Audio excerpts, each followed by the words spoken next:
এই বোৱাৰীগৰাকীৰ প্ৰসৱৰ সময় আহিছিল, তেতিয়া শাহুৱাইগৰাকীয়ে কৈছিল, বোৱাৰী তই মোৰ ঘৰত প্ৰসৱ কৰিব নোৱাৰিবি, তই প্ৰসৱ কৰিব লাগিব গৈ সেই বনৰ মাজত, তই প্ৰসৱ কৰিব লাগিব গৈ সেই বনৰ মাজত।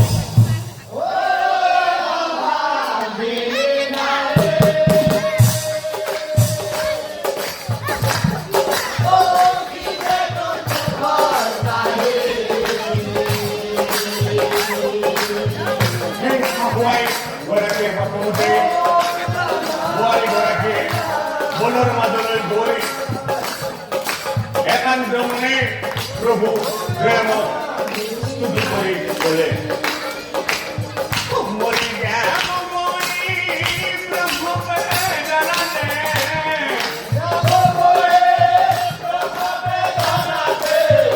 মৰি যাম মই প্ৰভুৱে জানাতে,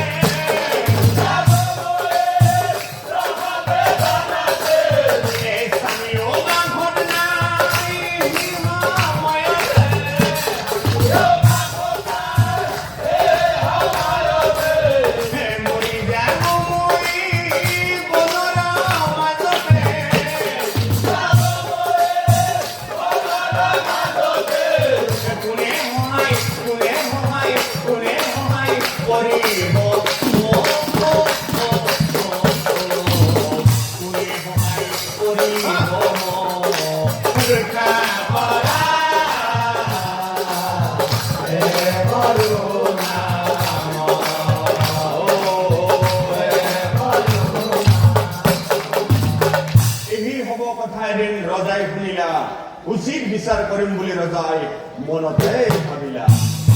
ৰজাই বোলে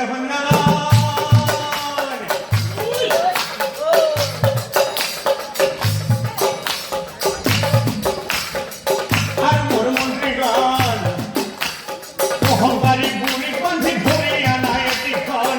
ৰজাই বোলে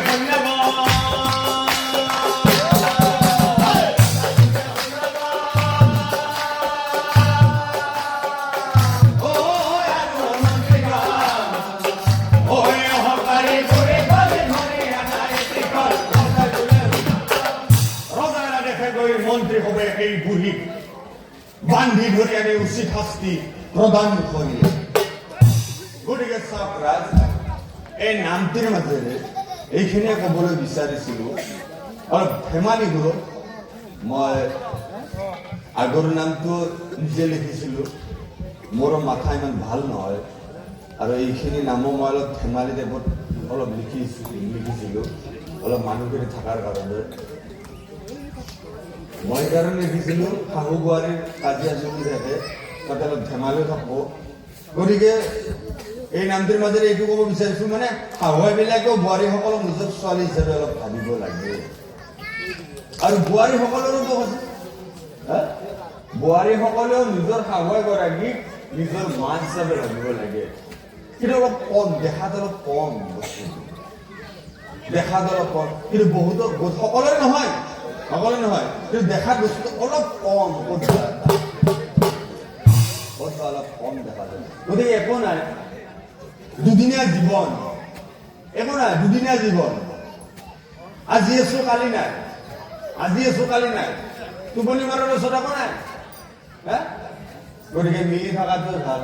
গতিকে আইগা দিয়ে মাজত মিলি যোৱা ভাই,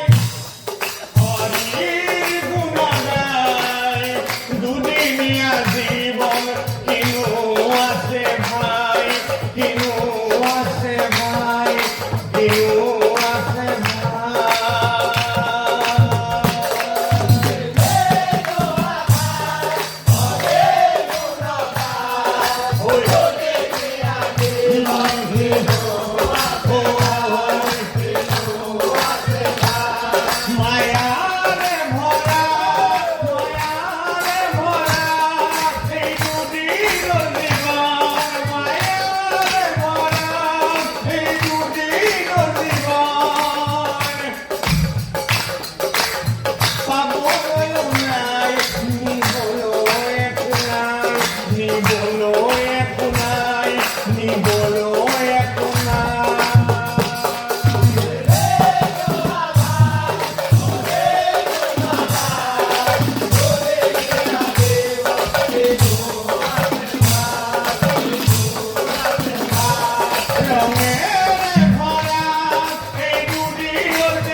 কিনো আছে ভাই